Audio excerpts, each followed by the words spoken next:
పరిస్థితి మీరు నడిచే కూడా గదే పరిస్థితిలో ఉన్నారు కనుక నేను మరొకసారి కూడా చెప్తా ఉన్నాం. ఈ చౌటుప్పల్, రాయగిరి, భువనగిరి పరిస్థితి ఇక్కడ 28 కిలోమీటర్ పొందుపరిచినాం. అక్కడ ఉన్నటువంటి మీ జిల్లాలు ఉంది, మీకేమో 40 కిలోమీటర్లు 50 కిలోమీటర్లు పొందుపరుచుకున్నాం.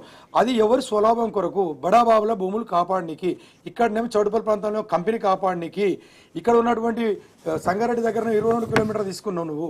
అక్కడ 5 కోట్లు 8 కోట్ల ఉన్న భూమికి 50 లక్షలు ఇస్తా 20 లక్షలు ఇస్తా అంటే రైతులు ఏం చేయలేరు అనుకుంటున్నారు. రైతు ఒక్కసారి రోడెక్కినా, రైతు కన్నెర్ర చేసినా రాష్ట్ర ప్రభుత్వం ఉండదని మరొకసారి చెప్తా ఉన్నాం.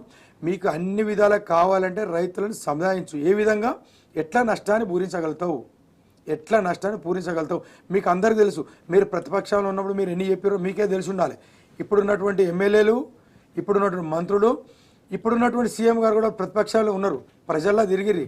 ఇప్పుడు మీకు మారుబలం, అధికార బలం, డబ్బు బలం, పోలీసు వ్యవస్థ పెట్టుకొని నడుపుతా ఉన్నారు. ఏం నడిపినా ప్రజల్లో ఒకసారి వన్స్ డిసైడ్ అయింది, వన్ సైడ్ డిసైడ్ అయింది అనుకో మీరు ఉండరని చెప్తా ఉన్నాం. ఓకే అండి.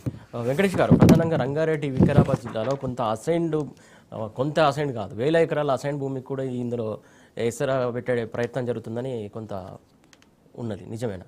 ఇప్పుడు అసైన్డ్ భూములు పేదలకు ఇచ్చారు.